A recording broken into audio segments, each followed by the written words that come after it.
Hey everyone, I hope you had a great day. Today we are looking at 4 new r/petty revenge stories. I hope you enjoy them. But first, thank you for subscribing to the channel and for all those likes. The first story is called Like a Responsible Driver. This happened quite a while ago. It was late on a Friday night and I was driving over to my dad's place, which was a good 90-minute drive, even late in the evening. I was taking it easy because I'd just driven my company car from Shepherd's Bush to Oxford and then had another long drive out there. Anyway, I'm on the A320, taking it easy, say 10 miles per hour under the limit, when a kid in a spotty Ford Escort comes blazing up behind me. I knew the road, so I knew where there were safe overtake places, and I knew there wasn't any for a while.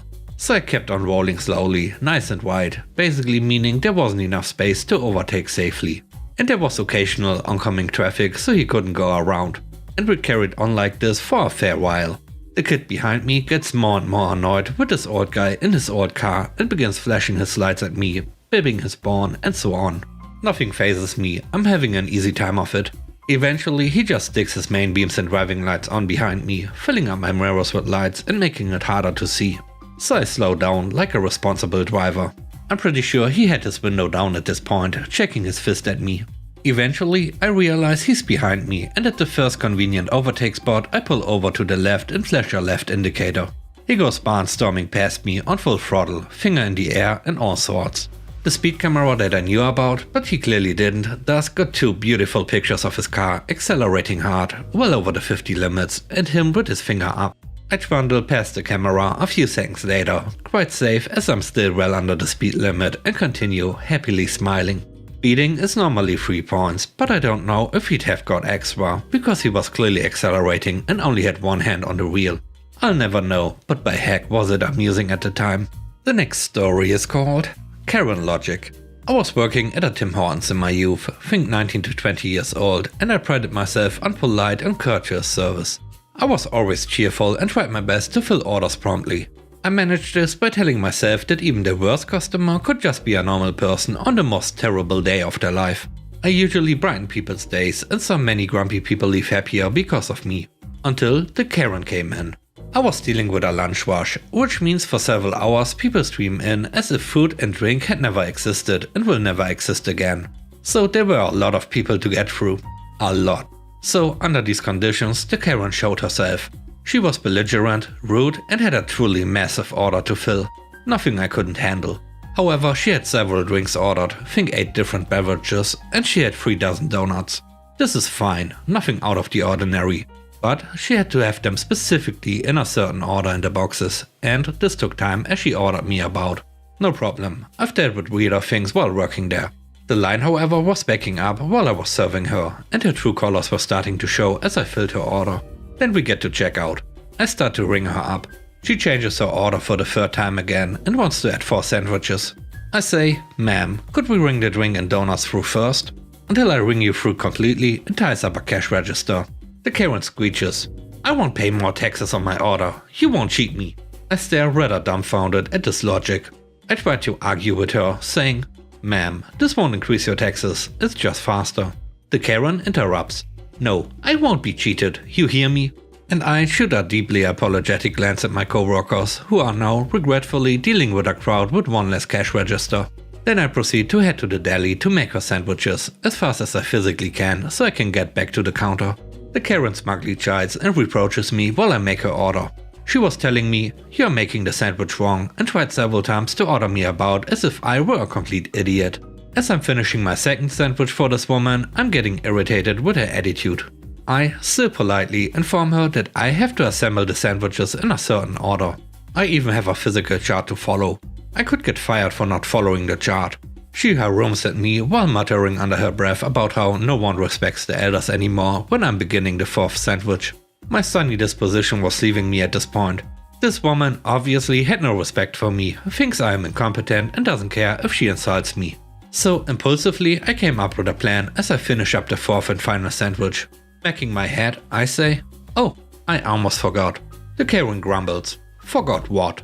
I say, "Well, we have a new promotional offer and I almost forgot to ask you about it. You see, Tim Hortons has been doing ergonomic studies and has found that right-handed people and left-handed people hold bags differently. The Karen looks interested, so I continue. So, with these findings, they designed ergonomic bags for their customers as a promotional offer. Would you like to participate? Karen huffed at me. Of course I want to participate. I give my best customer service smile and say, okay, would you like a left-handed bag or a right-handed bag? The Karen looks offended. A right-handed one, of course. I say, of course ma'am, and duck down below the counter to quietly rummage through the completely identical bags I have. I decide to take the whole thing a step further and I pop back up with a look of pure regret on my face. I am so sorry ma'am, we only have left-handed bags left. Is that okay? Karen is upset with this turn of events, but does not wish to lose out on the promotion. Fine, she says icily and grabs her order. I ring her through and watch her walk out the door with complete satisfaction in my soul. The added cherry? I heard her complaining about her left-handed bag to her friend as she walked out with her order.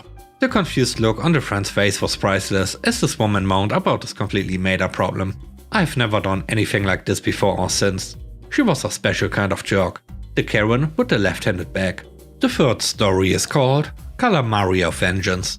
I'm not normally a devious man, but even I have my limits. This all started in high school in the early 90s. My best friend, we'll call her Jane, was in an on-again off-again relationship with a guy we'll call Bill. Jane and I went back basically to birth. She was the bratty twin sister I never had. We lived next door to each other from the time I was 3. We were friends and never anything more. This was a strictly platonic friendship. So we grow up, her family moves, and we go to different high schools in different parts of town. We kept in touch and caught up on everything in our lives. But during sophomore year, Jane met Bill in the theater program at her high school. From then on, there was no catching up, just listening to the relationship status of these two. Bill was fine I guess, but he would go out with Jane for a while, then get bored of her or tired of her energy or whatever and dump her. Jane would call me and I'd play the role of the emotional tampon. A month later, when Bill got lonely, they'd get back together and I'd hear about that too. For 2.5 years it went on that way. At least 10 break up and get back together stories. Finally, in her senior year, Bill breaks up with Jane 2 days before the spring formal. Jane calls me in tears and begs me to take her. I hated going to high school functions. I'm a high school teacher now and I hate going to them. But fine, I'm a friend. I will take her. Because that's what friends do, right? So I spent 2 days and all my savings to get myself together for formal. Because of the late notice, everything in the city had already been rented. So my tux was out of date and a size too small. The shoes looked like something a pimp would wear in the worst possible way. And the flowers are basically the leftover stamps from everyone else. All the while I'm getting scolded and tisk-tisk by everyone in flower and rental places because I should have planned for this weeks ago. But all this was fine. I'd be embarrassed for a friend. The night rolls around and I pick Jane up. We arrive at her school and I know nobody. The entire night of the formal she tried to parade me in front of Bill to make him jealous or show that she was over him or something. All night that was all she talked about. When she would run into one of her friends, it was all they could talk about. I felt like crap, because clearly this wasn't about salvaging a good time and more about using me as a prop. A tool. And that's what I felt like. A tool. But on the plus side, I was pretty sure I'd never have to hear about Bill again. So 2 weeks later, Jane calls me up. She and Bill are back together.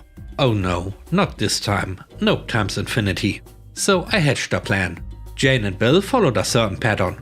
And all I had to do was wait for what I called the pre-breakup call. This would be when Jane would call me and tell me how immature Bill was being and assuring me that it would work out because they truly were in love. I got that call about 3 weeks after they got back together and immediately went into action.